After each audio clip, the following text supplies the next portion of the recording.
Bismillahirrahmanirrahim. Assalamualaikum warahmatullahi wabarakatuh. Bismillah, alhamdulillah, wassalatu wassalamu ala rasulillah wa ala alihi wa ashabihi wa mawalah. La hawla wa la quwwata illa billah. Yang sama-sama kita hormati Ketua DKM Masjid Baitur Rahim Al-Mukarram Al-Ustad Haji Hendra Naufal ST, yang sama-sama kita hormati Tuan Guru kita Al-Mukarram Al-Ustad Haji Syarifuddin Juhri SAG, yang sama-sama kita hormati dan kita muliakan guru kita Al-Mukarram Ustaz Muhammad Arifin, yang kami hormati Bapak-bapak haji, Bapak-bapak, ibu-ibu, hadirin wal hadirat yang dimuliakan oleh Allah Subhanahu wa taala. Alhamdulillah summa alhamdulillah, puji dan syukur marilah kita panjatkan kehadirat Allah Subhanahu wa taala, yang mana sampai pada pagi hari ini Allah masih memberikan kita berbagai macam nikmatnya, nikmat sehat walafiat, nikmat Islam, nikmat iman, sehingga Allah mudahkan kita untuk sama-sama berkumpul di tempat yang mulia ini. Mudah-mudahan kehadiran kita di tempat ini dicatat oleh Allah sebagai suatu amal kebaikan dan Allah memberikan keberkahan pada kita semua. Salam tentunya juga tidak lupa kita sampaikan kehadiran junjungan kita Nabi besar Muhammad SAW, juga untuk keluarga beliau, para sahabat dan juga para tabi'in, dan tentunya yang kita harapkan adalah bahwa nantinya Allah meridhoi kita ketika nanti Rasulullah memberikan syafaat pada kita di yaumil akhir nanti. Bapak Ibu sekalian, alhamdulillah di pekan pertama ini pengajian ahad pagi kita dengan tema dunia sementara, akhirat selamanya, nanti insya Allah akan disampaikan oleh guru kita Al-Mukarram Ustaz Muhammad Arifin. Sebelum itu mari kita mulai pengajian kita ini dengan membaca suratul Fatihah, di mana dengan suratul Fatihah ini kita meminta mohon pada Allah kebaikan, kesehatan untuk kita semua ataupun untuk keluarga kita, dan juga kita mohon untuk kebaikan saudara-saudara kita yang menjauh di negeri sana yang saat ini sedang berjuang. Semoga diberikan ketabahan dan kesabaran, dan juga diberikan kemenangan untuk penjaga-penjaga Al-Quds. Illa hadiniyah wa kulliyatun sholihah illa hatin nabi. Al-Fatihah. A'udzu billahi minasyaitonir rajim. Bismillahirrahmanirrahim. Alhamdulillahi rabbil alamin, ar-rahmanir rahim, maliki yaumiddin, iyyaka na'budu wa iyyaka nasta'in, ihdinas siratal mustaqim, siratal ladzina an'amta 'alaihim ghairil maghdubi 'alaihim waladdallin. Amin amin ya Allah ya rabbal alamin. Dan selanjutnya kami persilahkan untuk guru kita Al-Mukarram Al-Ustaz Muhammad Arifin. Tafadhol.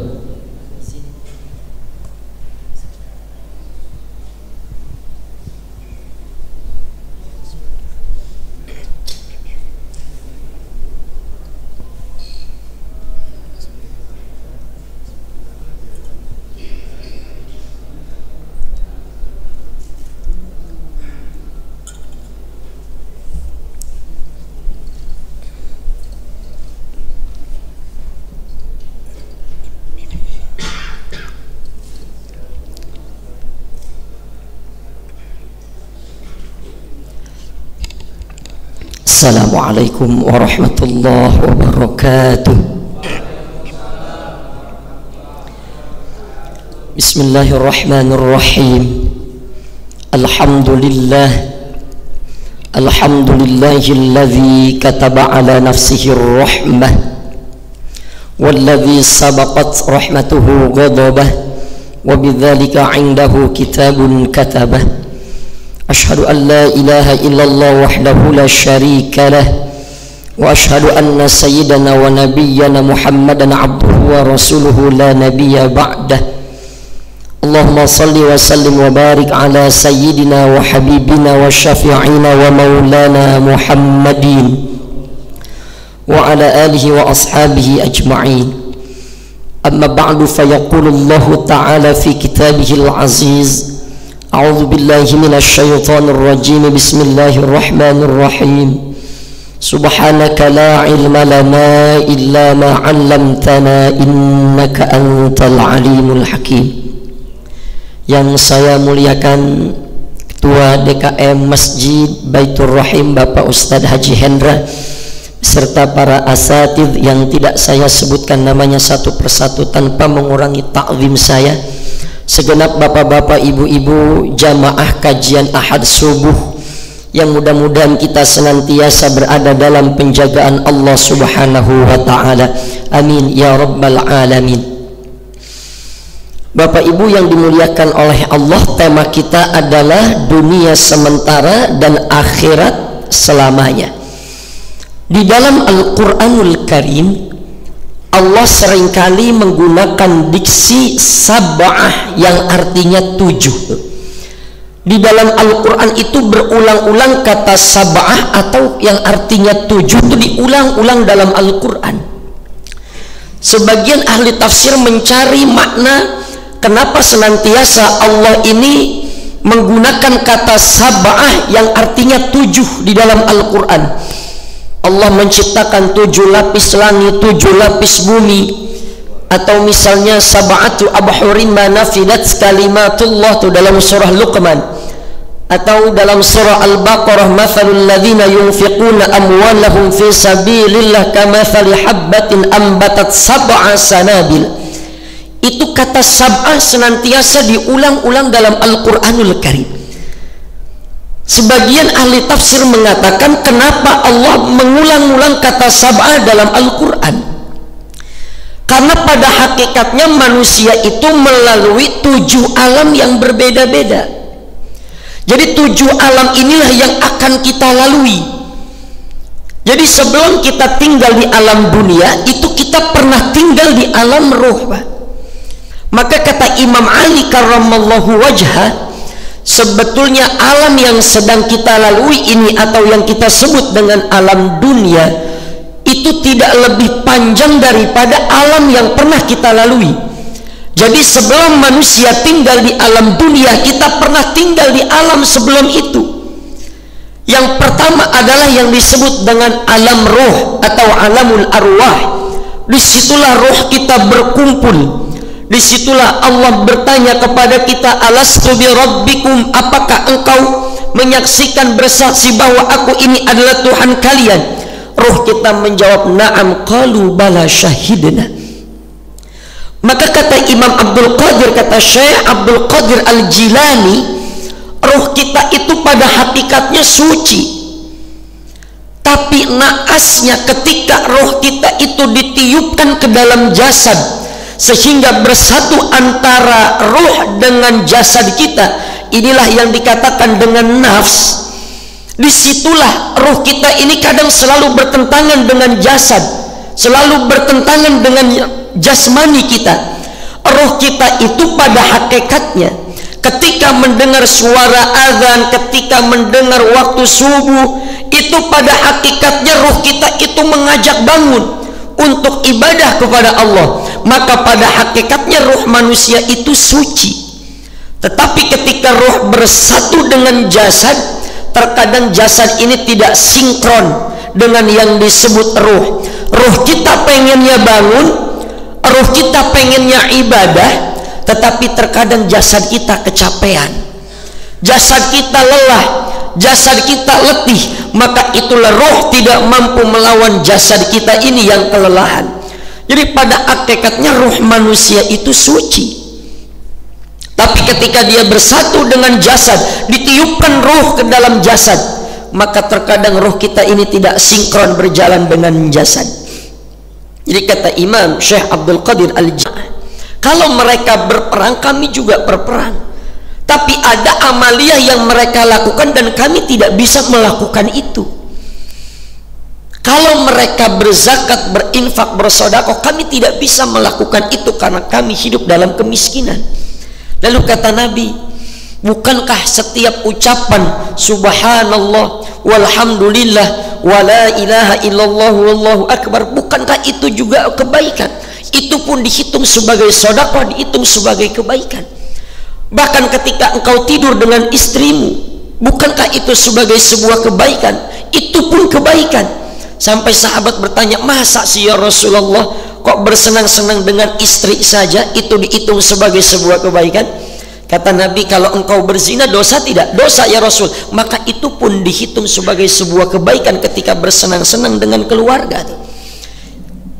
Itu ada karya Pak, syarah kitab Al-Hikam, Sayyid Ramadan Al-Buti.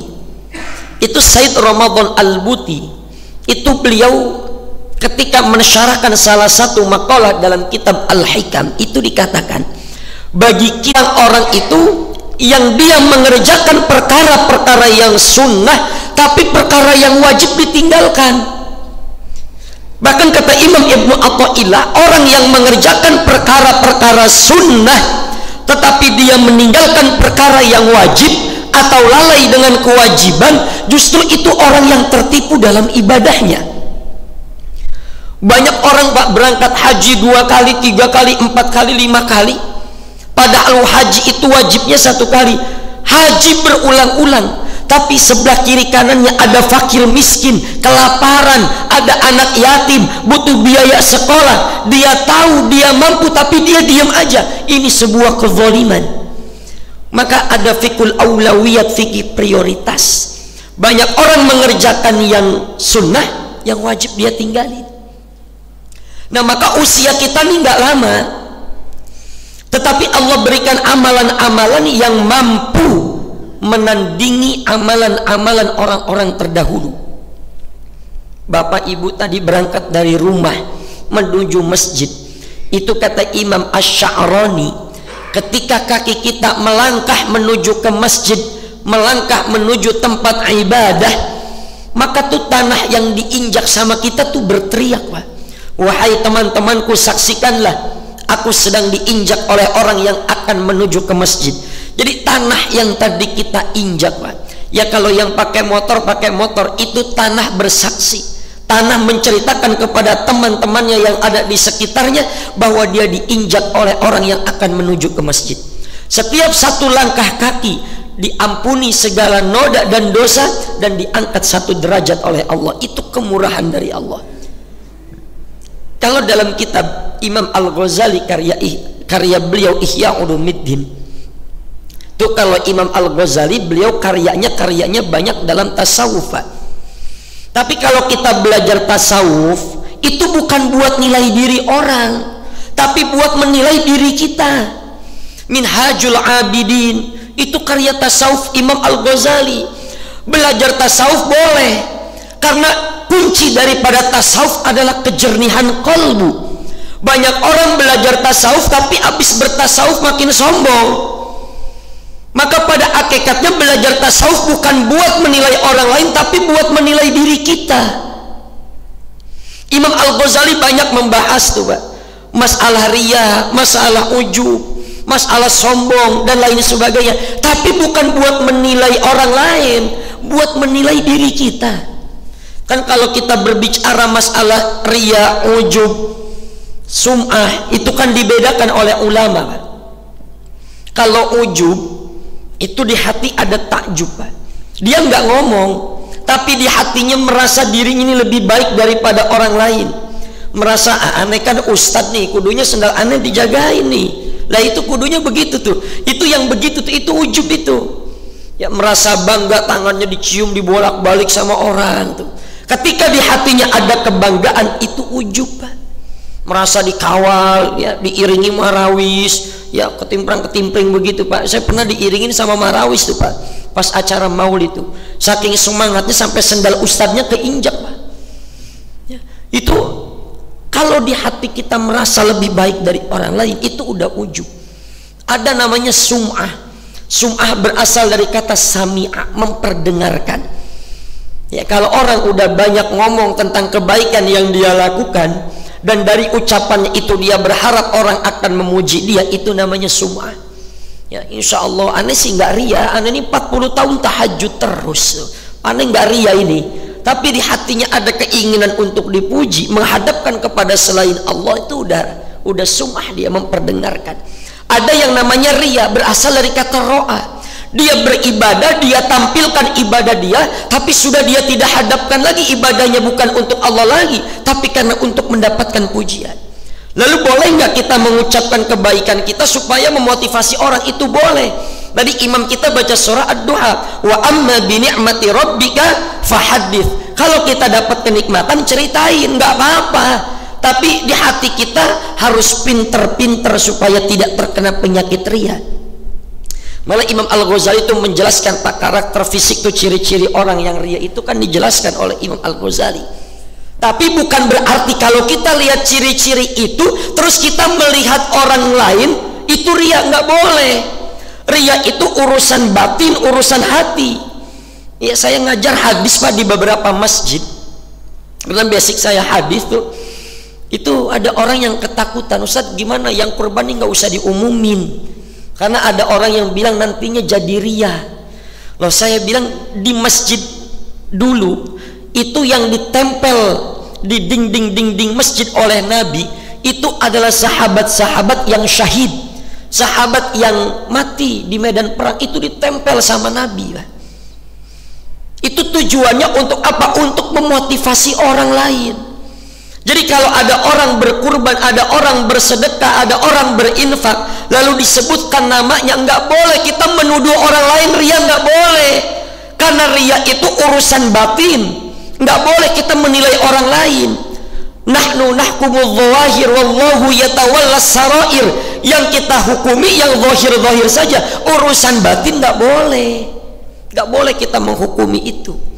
Jadi belajar bertasawuf itu bukan untuk menghakimi orang lain, tapi menghakimi diri kita.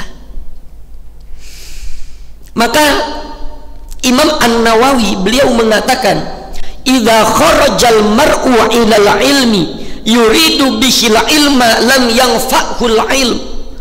Kalau seseorang itu berangkat dari rumahnya pergi menuju majelis ilmu, tapi niatnya hanya untuk mendapatkan ilmu, lam yanfa'hul ilm, ilmunya nggak bakalan jadi ilmu yang bermanfaat. Makin banyak ngaji tapi makin sombong, makin banyak duduk di majelis taklim makin merasa paling soleh. Kenapa? Karena dia berangkat dari rumah tujuannya cuma untuk mendapatkan ilmu. Lalu yang benar seperti apa? Kata Imam An-Nawawi, idza kharajal mar'u ilal ilmi yuridu bihil amala. Kalau seseorang itu berangkat dari rumah untuk menuju majelis ilmu, niatnya untuk mengamalkan ilmu, maka nanti ilmunya akan menjadi ilmu yang bermanfaat. Ya.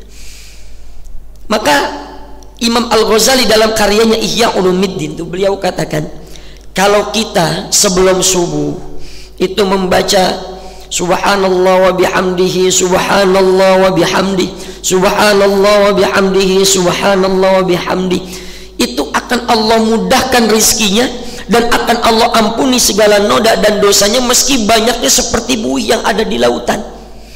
Imam Al-Ghazali itu ba'da salat menganjurkan membaca la ilaha illallah wahdahu la syarikalah lahul mulku wa lahul hamdu yuhyi wa yumitu wa huwa ala kulli syai'in qadir. Kalau anjurannya kan 10 Pak ya, tapi kenapa imam kita kadang bacanya 3? Sebab kalau bacanya 10 itu tinggal imam sama tiang, makmumnya nggak betah zikir lama-lama. Kemudian setelah itu membaca subhanallah 33, Allahu Akbar 33, Alhamdulillah 33, Allahu Akbar 33, itu bakalan Allah ampuni segala noda dan dosanya meski banyaknya dosa itu seperti buih yang ada di lautan. Itu Allah ampuni Pak. Bahkan sholat berjamaah itu kan 20 derajat dibandingkan daripada sholat sendirian. Jangankan dalam sholat berjamaah, dalam ucapan amin itu Imam Al-Qurtubi membahas panjang lebar tuh. Ketika imam membaca amin, makmum membaca amin, malaikat mengaminkan itu Allah ampuni noda dan dosa kita. Makanya kalau habis baca Al-Fatihah itu imam baca amin juga, meskipun nanti ada perbedaan pendapat, Pak. Apakah imam membaca amin dengan cara jahr atau dikeraskan, atau membaca amin dengan cara dipelankan? Ini ada perbedaan pendapat dalam kitab Al-Jami' li Ahkamil Quran karya Imam Al-Qurtubi itu saja sebagai sebuah pengguguran dosa. Maka ba'da sholat tuh jangan Allahumma lantas jangan. Imam Abu Hurairah sebelum tidur beliau zikir 12.000 kali sebelum tidur, Pak. Dengan apa beliau menghitung 12.000 kali itu dengan batu-batuan, dengan biji-bijian. Maka kelompok sebelah tuh bilang jangan pakai tasbih, bid'ah katanya. Ya, itu dijawab dalam kitabnya Al-Mutasyaddidun karya Syekh Ali Jum'ah. Tasbih itu cuma fasilitas untuk membantu untuk menghitung zikir kita. Tapi Nabi nggak pakai begitu, cuma pakai batu-batuan karena zaman Nabi belum canggih, nggak ada benang, nggak ada batu-batu yang bagus, jadi sulit buat tasbih itu sulit. Maka dihitung dengan batu-batuan. Maka tasbih itu kan namanya subhah, itu alat bantu kita untuk menghitung zikir kita.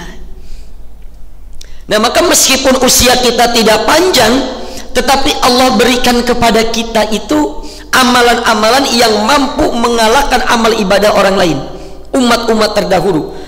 Kalau kita ditanya kita tinggal di mana, Pak? Jawabannya kita tuh tinggalnya di bumi. Dunia itu sifat namanya.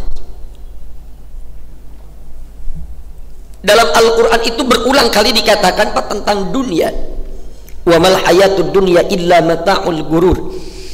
Itu dunia, Pak, itu sifatnya bumi. Kalau kita tinggal di mana itu disebutnya dengan al-ard. Ardun, kita tinggal di bumi. Tapi bumi punya sifat. Apa sifatnya bumi? Itulah yang disebut dengan dunia, itu sifatnya bumi. Dunia itu bisa disebut dengan dunun yang artinya singkat, atau bisa disebut dengan daniun yang artinya hina.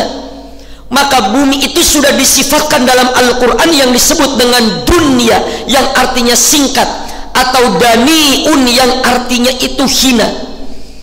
Maka bumi itu hina. Kata Imam An-Nawawi, bagi siapa bumi itu hina? Bagi orang yang lalai dengan kenikmatan-kenikmatan dunia, yang lalai dengan kenikmatan-kenikmatan akhirat disebabkan kesibukannya terhadap dunia. Nah, maka jangan terjebak dengan dunia itu.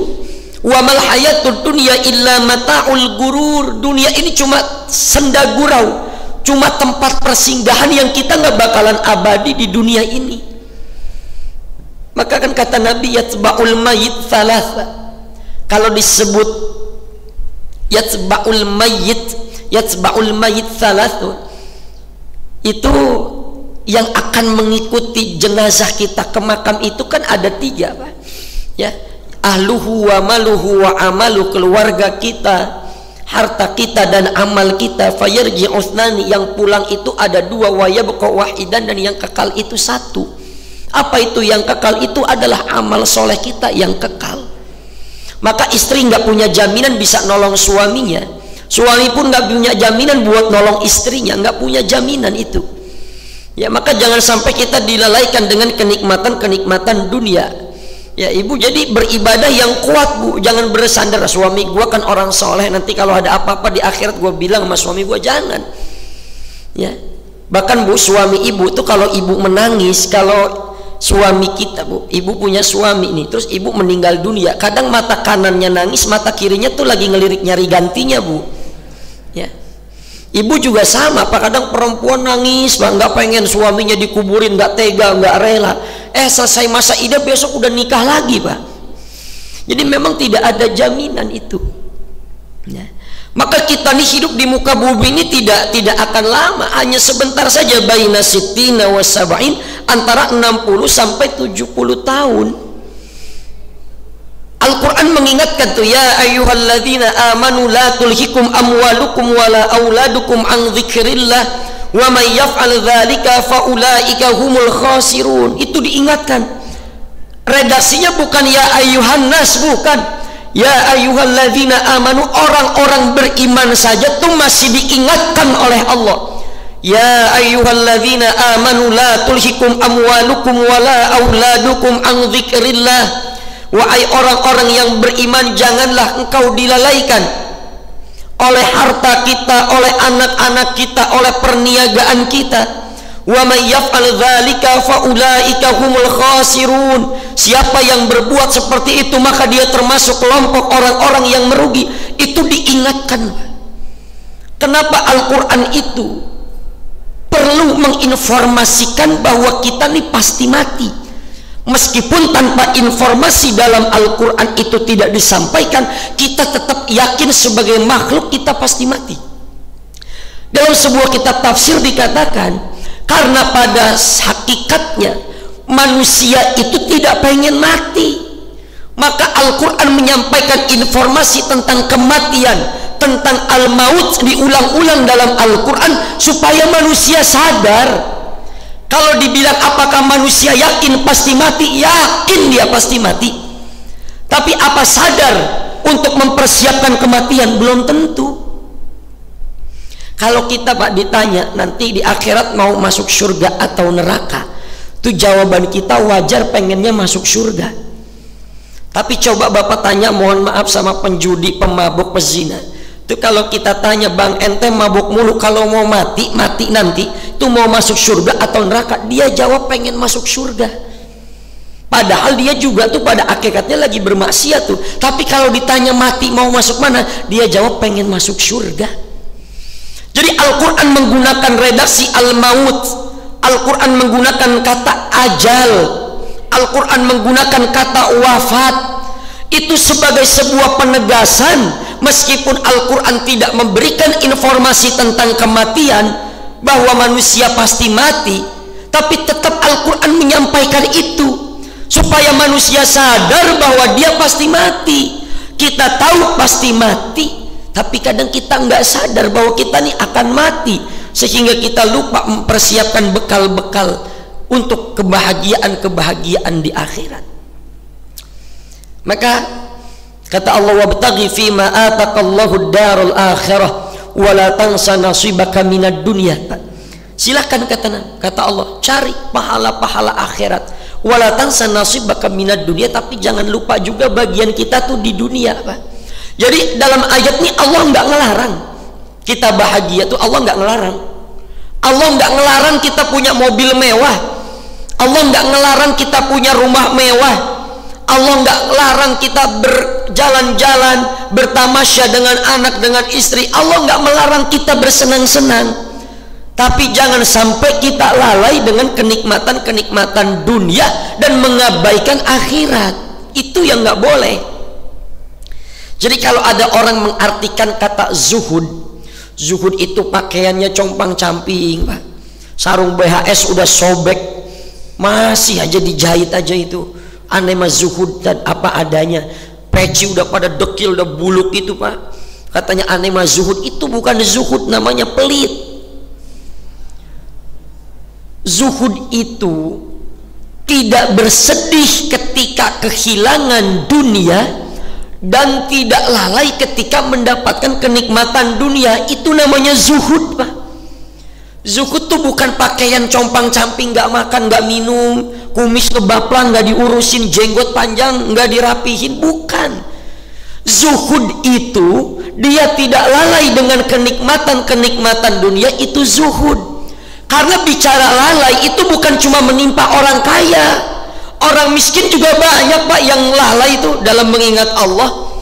Kadang hari Jumat, Pak, hari Jumat kita mau ke masjid pakai sorban, kita bawa sajadah, tapi ada orang Islam itu, orang lain pada hari Jumat dia bawa sorban, orang lain bawa sajadah, dia bawa joran. Mau ngapain, Pak? Mau mancing. Kok hari Jumat? Biar nggak ada saingan katanya, ikannya biar banyak. Jadi kalau bicara lalai itu nggak cuma menimpa orang kaya, orang miskin banyak yang lalai, Pak. Mancing dari pagi nyampe maghrib, dapat ikan kagak, geseng iya, karena pulangnya maghrib, pulang-pulang nggak sholat, kesurupan setan pemancingan lagi. Ya. Itu Imam Malik. Imam Malik itu ulama yang kaya, Pak. Imam Malik itu ulama yang kaya. Rumahnya aja tiangnya terbuat dari emas. Ketika ditanya, wahai Tuan Imam, kok engkau punya rumah begini mewah sampai tiangnya terbuat dari emas? Itu kata Imam Malik, aku membuat rumah tiangnya terbuat dari emas supaya siapa saja orang-orang yang ingin belajar denganku itu tidak perlu repot-repot mikirin bayaranku. Karena apa? Karena Imam Malik udah kaya. Jadi karena orang melihat aku nih udah kaya, jadi siapa yang mau belajar silakan, nggak perlu capek-capek mikirin buat bayaran saya. Itu kalau Imam Al-Ghazali, Pak, melarang para pengajar, melarang para orang alim buat menerima atau mengambil transport, karena memang pada masa Imam Al-Ghazali berbeda dengan masa sekarang. Kenapa Imam Al-Ghazali melarang kita, melarang para pengajar untuk mengambil transport? Karena para pengajar itu dibayar, digajinya oleh pemerintah. Kalau di Indonesia kan enggak, Pak. Ya, Ustadz mau bangun pesantren, bikin proposal dulu, ya bawa kotak amal dulu gitu. Ya, kalau Imam Al-Ghazali pada masanya dilarang mengambil transport karena digaji oleh pemerintah. Nah, itu Imam Malik rumahnya terbuat dari emas.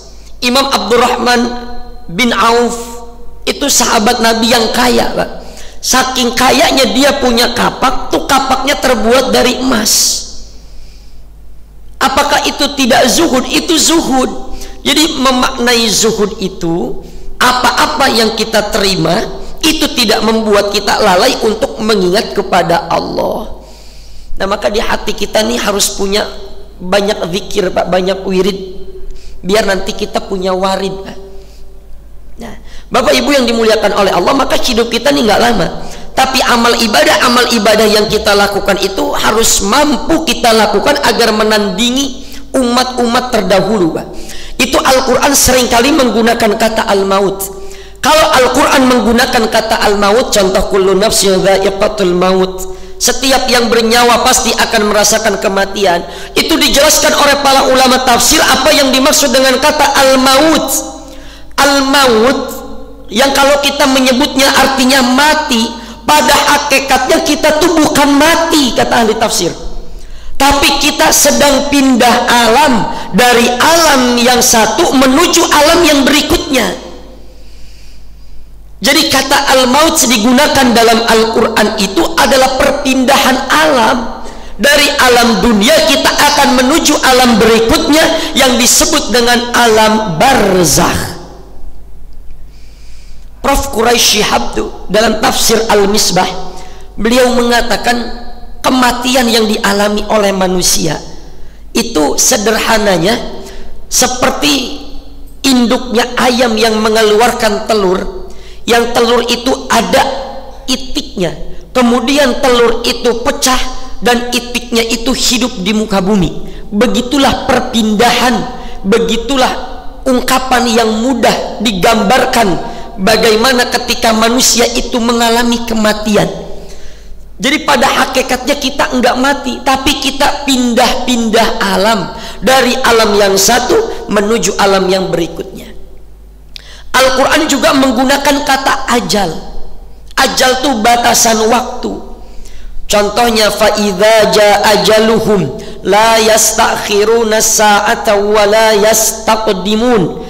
Seseorang tidak akan mati melainkan sudah datang waktunya, sudah datang ajalnya. Maka ajal itu artinya batasan waktu. Jadi kita ini nggak akan mati, kita tidak akan berpindah alam kalau ajal kita tuh belum datang. Fa idza jaa ajaluhum la yastakhiruna sa'ata wa la yastaqdimun. Kalau ajal kita sudah datang, tidak ada yang mampu untuk memundur atau memajukannya lagi. Ada disebut juga dengan kata wafat. Kalau redaksi wafat dalam Al-Quran itu ulama ada yang menjelaskan bahwa wafat itu ada dua, ada wafat kubro, ada wafat sugro. Profesor Dr. Said Agil Munawar, Pak, guru kami dulu ketika belajar ilmu hadis, beliau mengatakan pada hakikatnya orang yang tidur itu tidak jauh beda dengan orang yang meninggal dunia. Beliau mengutip sebuah ayat, Allahu yatawaffal anfusa hina mautiha wallati lam tamut fi manamiha. Jadi wafat itu artinya sempurna. Menurut salah satu ulama, wafat itu artinya sempurna. Maka wafat itu bermakna seseorang tidak akan meninggal dunia sebelum rizkinya Allah sempurnakan.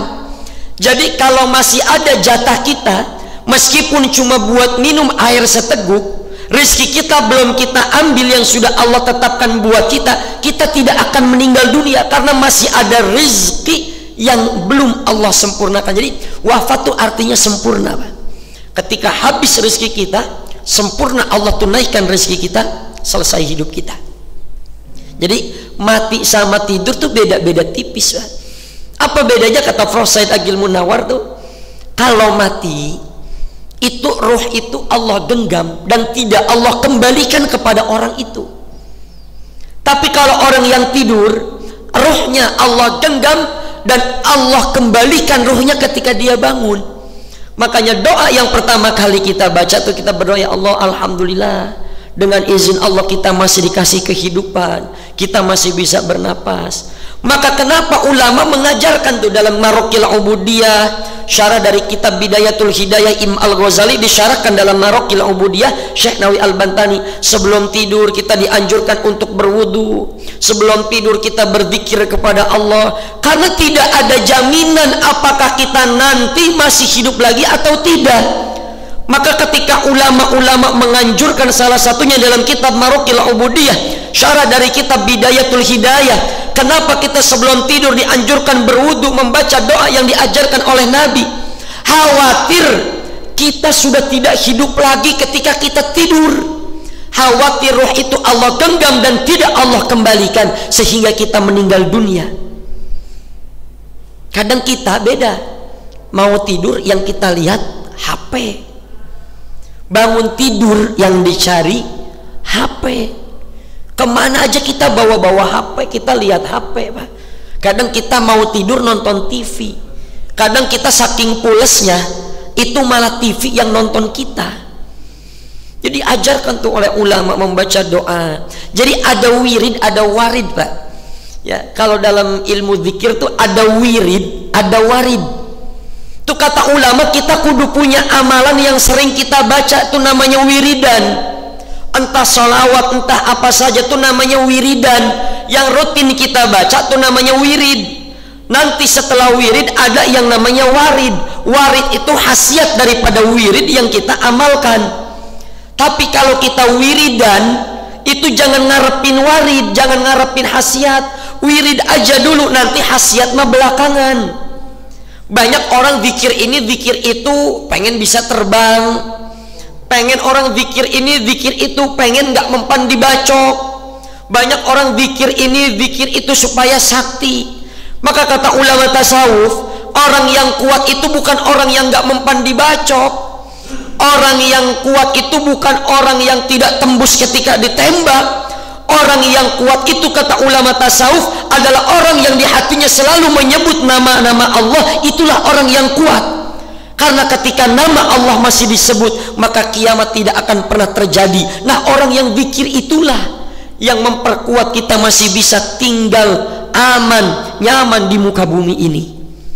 Jadi kalau kita wirid itu jangan ngarepin warid, Pak, wirid aja. Tapi suatu saat kita kepepet, tuh warid itu Allah keluarkan tuh. Maka ada yang namanya mu'jizat. Kalau mu'jizat, Pak, itu sesuatu yang menantang, yang gak bisa dikalahkan oleh orang lain. Kenapa ada nabi yang nabi itu bisa menghidupkan orang yang sudah meninggal dunia, Pak?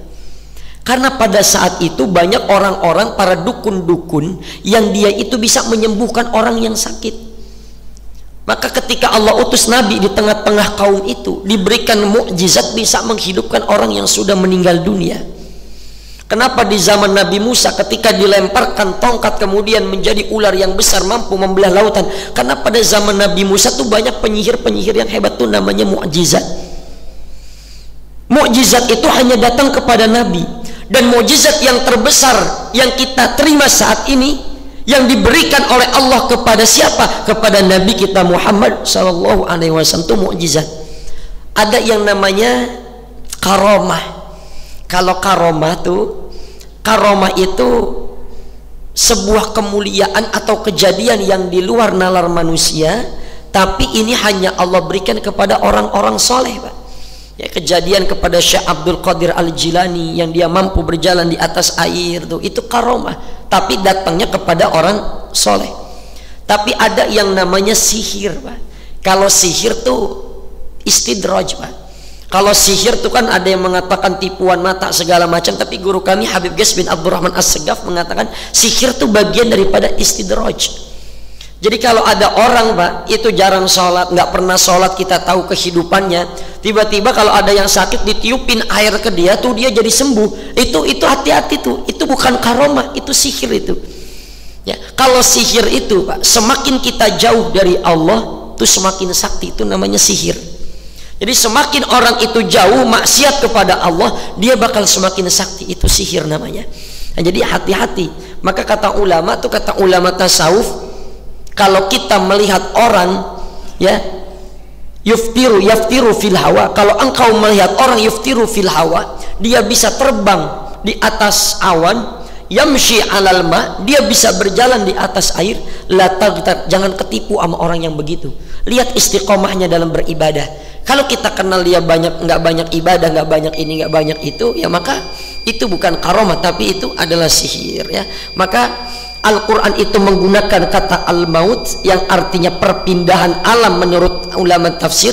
Al-Quran menggunakan kata ajal yang bermakna batasan waktu, dan Al-Quran juga menggunakan kata wafat. Maka ketika dikomparasikan apa yang disebut dengan kematian yang akan dialami oleh manusia, maka kematian itu adalah perpindahan alam dari alam yang satu menuju alam yang berikutnya.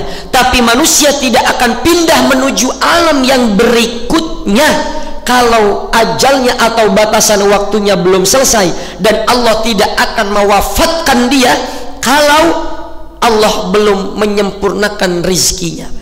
Bahkan ulama tuh ada yang menjelaskan, memberikan tamsil, Pak. Ada orang yang ketika dia ingin menyeberang jalan, dari tempat yang satu menuju tempat yang berikutnya dengan tujuan beli es krim, Pak.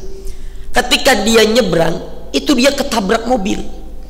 Tapi ketika dia ketabrak mobil, anehnya dia nggak apa-apa, dia nggak sakit, dia nggak meninggal dunia.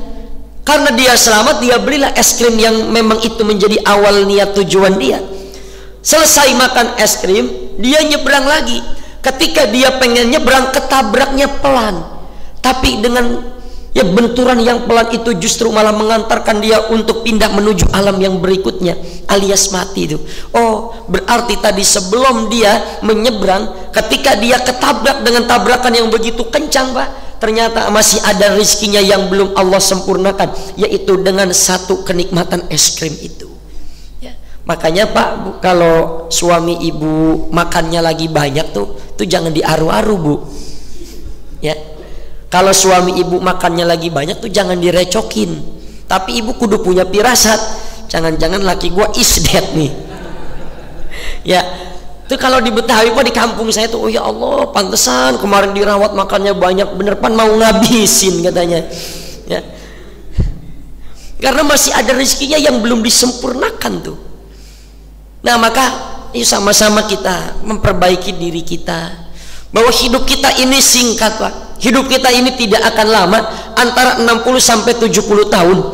Itu ada pertanyaan dalam kitab Minhajul Abidin. Kenapa sih kita ini sebagai manusia sudah Allah ingatkan kita pasti mati, kok kita lalai terhadap kenikmatan-kenikmatan akhirat disebabkan dunia? Kata Imam Al-Ghazali itu ada 4 penyebab kenapa kita ini bisa lalai untuk mengingat Allah. Salah satunya adalah godaan syaitan yang membuat kita lalai untuk mengingat Allah. Maka kata Imam Al-Ghazali, tidak ada satupun manusia yang bisa selamat dari godaan syaitan. Lalu terus bagaimana caranya, wahai Tuhan iman? maka caranya adalah minta pertolongan, minta bantuan kepada Allah supaya Allah mudahkan kita dalam beribadah. Itu kenapa dalam sholat Al-Fatihah menjadi rukun dalam sholat kita, karena Al-Fatihah ada doa ihdinas siratal mustaqim, tunjukkanlah kepada kami jalan yang lurus. Itu disebutkan tuh berulang-ulang. Maka kalau dalam tafsir Al-Qurtubi, Imam Ibnu Katsir tuh, itu ya minimal lah ada 13 nama lain daripada surah Al-Fatihah, atau disebut dengan sab'ul mazani, 7 ayat yang diulang-ulang. Lalu pertanyaannya, kenapa kita nih sudah berdoa kepada Allah agar terhindar dari godaan syaitan? Bahkan sebelum salat kita membaca a'udzubillahi minasyaitonirrajim, kita membaca surah An-Nas, kita membaca a'udzubillahi minka ul'inuka bila'natillahi tammah, untuk melaknat syaitan, untuk mengusir syaitan. Tapi kok dalam salat terkadang kita terkena godaan-godaan syaitan, padahal kita sudah berlindung kepada Allah dari godaan-godaan syaitan. Itu ulama tasawuf menjelaskan, karena di dalam jiwa kita masih ada makanan-makanan syaitan, masih ada makanan-makanan iblis yang tersimpan dalam jiwa kita. Apa makanan iblis? Kesombongan, keangkuhan, merasa paling saleh, merasa paling alim. Itu adalah makanan iblis, sehingga ketika kita sholat kita masih juga terkena godaan syaitan, terkena godaan iblis, karena di dalam jiwa kita masih ada makanan iblis yang belum kita buang. Ulama tasawuf menjelaskan, kalau kita bawa makanan yang disukai oleh seekor anjing, kemudian anjing itu ngikutin kita karena dia tahu di situ ada makanan dia yang dia sukai, terus kita lempar anjing itu pakai batu. Seandainya anjing itu perginya nggak akan jauh dan dia balik lagi ngejar kita. Kenapa? Karena ada makanan yang dia sukai. Maka kalau kita dalam sholat sudah berlindung kepada Allah dari godaan syaitan, tapi justru kita masih tergoda oleh godaan-godaan syaitan, karena dalam jiwa kita masih ada makanan-makanan iblis, masih ada makanan-makanan syaitan yang tersisa dalam jiwa kita. Maka kalau bicara tasawuf pada hakikatnya adalah penjernihan jiwa, kesucian qalbu. Barangkali ini saja yang dapat saya sampaikan, Pak, karena sudah syuruk tadi ya. Kalau ada pertanyaan saya persilakan, Pak.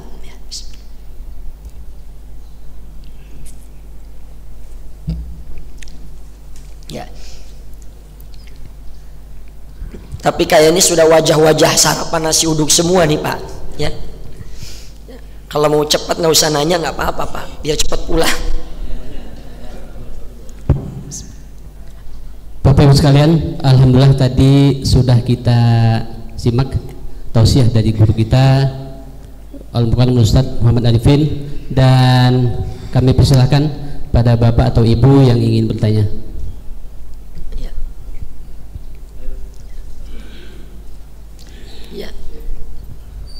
Ya, pertanyaannya yang susah, Pak, ya. Karena semakin susah pertanyaan, saya jawabnya makin gampang tuh. Tinggal bilang nggak tahu, selesai urusan.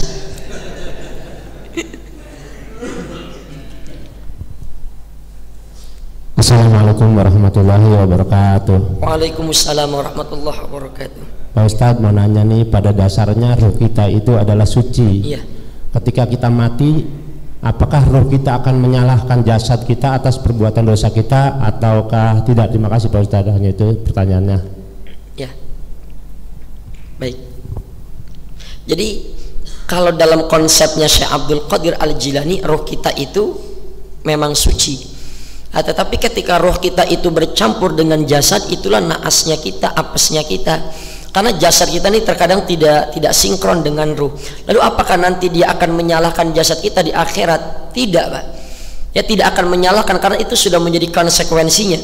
Karena ketika roh sama jasad itu bersatu, roh sama jasad bersatu tuh, itu apa yang membuat roh itu kuat? Yang membuat roh itu kuat adalah keimanan, Pak. Itu yang membuat roh itu kuat. Maka kalau kita ini cenderung untuk bermaksiat kepada Allah, Pak, cenderung untuk berbuat maksiat kepada Allah, itu tanda iman kita lagi lemah. Maka dalam Al-Quran tuh banyak diulang kata an-nafs, ya, salah satunya ya ayyatuhan nafsul mutmainnah. Ini kata nafs dalam Al-Quran itu bukan nafsu, Pak. Ya kan banyak orang ada nafsu, macam-macam nafsu. Nafsul mutmainnah itu bukan nafsu. Al-Quran menggunakan kata nafs dalam Al-Quran, itu nafs itu bukan artinya nafsu. Lalu yang disebut dengan nafsu apa? Nafsu itu namanya hawa. Apa contoh ayatnya? Wa ma yantiqu 'anil hawa in huwa illa wahyu yuha.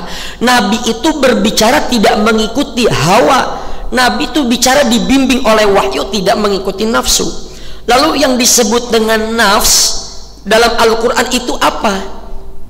Salah satu makna dari kata an-nafs itu namanya jiwa.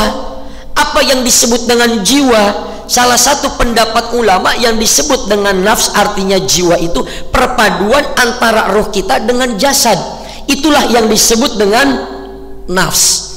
Maka nanti ada karakter nafsul mutmainnah, ada karakter namanya nafsu ammaratun bisu. Itu jiwa, Pak, jiwa. Jiwa itu perpaduan antara jasad dengan ruh. Maka ketika nanti orang itu diazab oleh Allah, ya meski nanti ulama berbeda pendapat tuh. Misalnya dalam kitab At-Tadhkirah Imam Al-Qurtubi, Ar-Ruh dari Imam Ibnu Qayyim Al-Jauziyah, apakah yang disiksa itu hanya jasad saja atau jasad dengan ruhnya? Itu berbeda pendapat, Pak. Ya, tapi guru kami tuh kayak Sofonidhom itu yang disiksa tuh ruh dengan jasad, ruh dengan jasad tuh disiksa, dan itu sudah menjadi konsekuensinya. Itu sudah menjadi konsekuensinya dan tidak bisa saling menyalahkan, Pak. Malah kita nih nanti di akhirat tuh dalam riwayat yang kita salahin itu iblis, yang kita salahin itu setan. Kenapa yang kita salahin setan? Itu setan jawab lagi, saya kan cuma doa, saya kan cuma mengajak, saya cuma menggoda, Anda yang terjebak dengan godaan-godaan saya tuh. Nah, maka ada nafs yang disebut dengan ya nafsu ammaratun bisu. Maka ketika ayat itu mengatakan ya ayyatuhan nafsul mutmainnah irji'i ila rabbiki radiyatan mardiyah, wahai jiwa-jiwa yang tenang, ya kembalilah engkau kepada Tuhanmu dalam keadaan Allah itu ridho dan engkau diridhoi. Tapi dalam tafsir Sawi dikatakan tuh buat orang yang punya nafs, yang punya jiwanya itu kotor, itu beda sambutannya. Ya ayyatuhan nafsul khabithah irji'i ila jahannam, wahai nafs yang penuh berlumuran dengan noda dan dosa, irji'i ila jahannam, kembalilah engkau kepada neraka jahannam. Itu dikembalikan. Jadi roh sama jasad kita itu bersatu, Pak. Itu bersatu dan tidak saling menyalahkan. Ya, maka apa yang membuat roh kita kuat itu karena iman, Pak. Itu, Pak, kalau kita pikir, Pak, maka begini, kalau kita terjelembab pada maksiat itu karena kita mengikuti nafsu. Tapi kalau kita melakukan kebaikan, maka karena kita memberikan nutrisi ruh. Jadi ada nutrisi jasad yang disebut dengan jasmani, ada nutrisi ruhani. Maka ada nutrisi jasmani, ada nutrisi ruhani. Nutrisi jasmani itu makan, minum, olahraga, itu jasmani. Tapi ada yang namanya nutrisi ruhani. Apa nutrisi daripada ruhani? Zikir, baca Al-Quran, ibadah, itu nutrisi ruhani. Maka waktu pandemi, waktu Covid, banyak orang yang sibuk memikirkan kesehatan jasmani, tapi dia lupa dengan kesehatan rohani, Pak. Katanya takut Covid, akhirnya ngerem di rumah, ke masjid enggak, ke musola enggak, tapi liburan ke puncak nyampe, ke Puri Beta jogging, ke Fortune jogging, katanya takut Covid. Berarti dia tuh sibuk dengan kesehatan jasmani, lupa dengan nutrisi-nutrisi rohani. Maka kalau kita kalah, rohani kita kalah, berarti kurang nutrisi rohani. Apa itu? Makanan kolbu, makan rohani kita adalah zikir, adalah wir. Jadi ketika rohani kita kalah tuh udah menjadi konsekuensi kita. Kalau kita di akhirat bakalan diazab oleh Allah Subhanahu wa taala. Wallahu a'lam, ya, Pak, ya.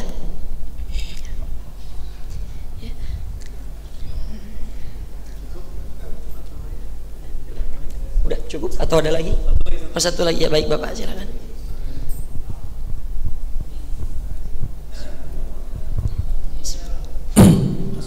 Assalamualaikum warahmatullahi wabarakatuh. Waalaikumsalam warahmatullahi wabarakatuh. Tadi kan Ustadz siapa yang membahas zikir 12.000 semalam gitu. Iya. Ada zikiran yang Rasulullah ajarkan kepada Ummi Kalsum kalau nggak salah, ya. dengan membaca misalnya subhanallah adada ma khalaqa fis sama gitu. Terus subhanallah adada ma khalaqa fil ardh. Subhanallah adada ma khalaqa fil apa?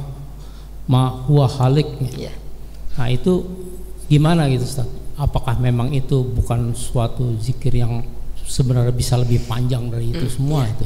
Itu aja. Assalamualaikum warahmatullahi wabarakatuh. Waalaikumsalam warahmatullahi wabarakatuh. Jadi memang Rasulullah ini banyak memberikan zikir-zikir kepada para sahabat dalam versi dan bacaan yang berbeda-beda, Pak. Kenapa Rasulullah itu memberikan banyak zikir yang bervariasi, yang berbeda-beda?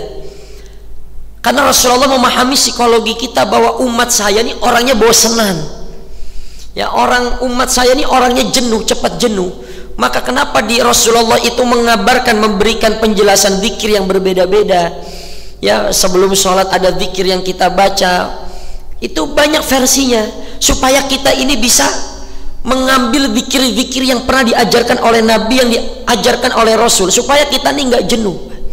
Kenapa Abu Hurairah itu 12.000? Memang ada Pak yang membid'ahkan begitu. Ente ngapain zikir 101? Ya misal 6.666, 4.444. Kan Nabi mengajarkan zikirlah sebanyak-banyaknya, 4.444, zikir 100, zikir 33. Itu bukan batasan, bukan untuk membatasi. Jadi orang yang membid'ahkan zikir sekian-sekian, katanya itu bid'ah, dan itu kita dibilang pelit, itu mereka salah memahami makna hadis. Jadi kenapa Rasulullah itu mengajarkan membaca sekian-sekian, yang dibaca ini, yang dibaca itu? Satu, bervariasi, karena Rasulullah itu ketika didatangi oleh sahabat, itu Rasulullah tahu psikologi orang itu. Ya Rasulullah, ajarkan kami tentang zikir, baca ini, baca itu. Datang lagi orang dari sana, ya Rasulullah, ajarkan kepada kami bacaan zikir. Diajarkan ajaran-ajaran yang berbeda. Kok kalau yang di sini panjang, kok yang di sini pendek? Rasul tahu, oh yang ini panjang karena orangnya kuat zikir. Oh yang di sini pendek, makanya dikasih zikirnya pendek. Lalu yang mana yang kita amalkan? Amalkan saja Pak, amalkan saja yang mana yang kita suka, yang mana kita mau. Karena Rasulullah pun mengajarkan bervariasi, bervariatif itu. Salah satunya tadi yang Bapak sebutkan, yang diajarkan oleh Rasulullah kepada Ummi Kalsum, itu silahkan diamalkan saja. Diamalkan mana yang Bapak suka, mana yang Bapak mau. Ya karena zikir itu bervariasi. Nah, sama Pak, ketika orang bertanya, ya Rasulullah, amalan apa yang paling utama? Nabi bilang jihad. Datang orang yang satu, ya Rasulullah, amalan apa yang paling utama? Bakti kepada ibu. Ya Rasulullah, amalan apa yang paling utama? Zakat. Kok beda-beda? Karena Rasul tahu, oh yang datang nih orangnya pelit, makanya disuruh zakat. Oh orang yang satu nih orangnya malas jihad, maka ketika dia bertanya dibilang jihad, Pak. Nah, jadi Rasulullah itu memahami psikologi kita. Jadi wirid dan zikiran itu banyak, silahkan kita amalkan supaya kita tidak jenuh. Jadi adanya angka-angka dalam zikir, dalam wirid, itu bukan untuk membatasi, kata ulama zikir, tapi untuk mendisiplinkan diri kita dalam berzikir. Sebab kalau tidak ada angka-angka itu nanti kita zikirnya jadi nggak disiplin. Tapi zikir yang paling bagus, ya zikir yang sebanyak-banyaknya, zikir yang paling banyak. Dan ahli zikir, ulama-ulama zikir kayak dalam kitab Dalail Khairat, ya itu tidak sembarangan beliau memberikan angka-angka zikir itu. Ini sekian, itu sekian, itu tidak sembarangan itu. Itu berdasarkan isyarah dari Allah karena beliau ahli qalbu. Jadi kalau kita dikasih zikir sama ulama sekian-sekian, itu berdasarkan perjalanan-perjalanan spiritual, perjalanan-perjalanan rohani ahli qalbu. Jadi ada angka-angkanya dan itu nggak sembarangan, Pak. Jadi kalau kita masak, Pak, itu udah jadi sayur asam tuh, itu udah nikmat. Itulah zikir yang diracik oleh para ulama. Jadi kalau dalam kitab Marokil Ubudiyah ada bacaan zikir, ada bacaan wirid, ada kitab Dalail Khairat, itu racikan-racikan daripada ulama yang kita tinggal menyantapnya, menikmati saja. Kalau dalam hadis itu kan masih sifatnya masih seperti puzzle, Pak. Makanya ada dalam memahami ilmu hadis ada namanya jam'u wa taufik. Semua hadis-hadis dikumpulkan kemudian dijadikan satu. Nah, wirid yang kita terima sekarang itu berdasarkan daripada puzzle-puzzle hadis itu dikumpulkan, diracik jadi ramuan dan kita tinggal menikmati. Siapa yang meracik? Itulah ulama. Jadi ulama nggak sembarangan Pak ngasih wiridan ini, wiridan itu nggak sembarangan itu. Ya, kenapa ba'da sholat ada subhanallah 33, kemudian alhamdulillah 30, Allahu akbar, itu racikan ulama. Ya, dari hadis-hadis yang begitu banyak dikumpulkan, diracik, lah kita tinggal praktekin aja itu. Ya, jadi Imam Abu Hurairah betul Pak tadi 12.000 beliau zikir Pak. Kalau kita kadang zikir aja kita korting-korting Pak. Kata Imam Ilayya Rabbi subhanaka subhanallah, kita coba bilang banloh banloh banloh banloh banloh banloh banloh, alhamdulillah hamlah hamlah hamlah hamlah hamlah, Allahu akbar lokbar lokbar lokbar lokbar lokbar lokbar. Ini ya Imam Abu Hurairah itu 12.000. Ya, maka amalkan Pak zikir yang kita punya, amalkan wirid yang kita punya, baik Bapak itu baca dari buku hadis atau diberikan oleh guru, baca saja wiridan-wiridan kita, karena zikir itu adalah amalan yang sangat ringan tapi nanti timbangannya akan sangat berat Pak. Itu kan beda-beda zikir, jangankan dalam zikir yang kita baca Pak, imam sholat saja kadang versi zikirnya kan beda Pak. Ya, imam sholat itu kan versi zikirnya beda. Ada yang baca ayat kursi, ada yang nggak pakai ayat kursi tapi didahului dengan Allahumma la mani'a lima a'taita wa la mu'tiya lima mana'ta wa la radda lima qadaita wa la yanfa'u dzal jaddi minkal jadd illa ya rabbi subhanahu. Itu zikir-zikir itu berbeda. Ya, tinggal kita lah, tinggal kita pilih mana yang mau kita amalkan. Zikir itu ada zikir lisan, ada zikir qalbu. Maka yang paling sempurna kata Imam Al-Ghazali, zikir mulut kita berzikir dan hati kita berzikir. Ada tingkatan zikir yang paling rendah. Apa itu? Lisan kita berzikir tapi hati kita nggak berzikir Pak, sambil balas WA tapi lisan kita ngomong subhanallah subhanallah, itu zikir paling rendah itu. Tapi kata Imam Al-Ghazali itu masih lebih bagus daripada kita gibah ngomongin orang. Cukup ya Bapak ya. Kalau saya kurang lebihnya mohon maaf atas segala kesalahan dan kekhilafan Pak ya. Karena yang seharusnya kan Ustadz Fikri Hasbi LCMA ya, saya LC juga Pak, cuma lulusan Ciputat kalau saya tuh Pak. Ya, yang namanya pemain cadangan apa aja Pak diserampang. Ya, ada bola-bola kita tendang, nggak ada bola kaki orang kita tendang. Ya, beginilah kalau model cadangan ya. Kurang lebihnya mohon maaf, mudah-mudahan sehat walafiat, panjang umur. Allah berikan kepada kita keturunan yang soleh dan solehah. Al-Fatihah. A'udzubillahi minasyaitonir rajim. Bismillahirrahmanirrahim. Alhamdulillahi rabbil alamin arrahmanir rahim maliki yaumiddin iyyaka na'budu wa iyyaka nasta'in ihdinas siratal mustaqim siratal ladzina an'amta 'alaihim ghairil maghdubi 'alaihim waladdallin amin. Wa sallallahu ala sayyidina Muhammadin wa ala alihi wa sahbihi wasallam. Wassalamu alaikum warahmatullahi wabarakatuh. Bapak Ibu sekalian, alhamdulillah demikianlah pengajian kita pada pagi hari ini.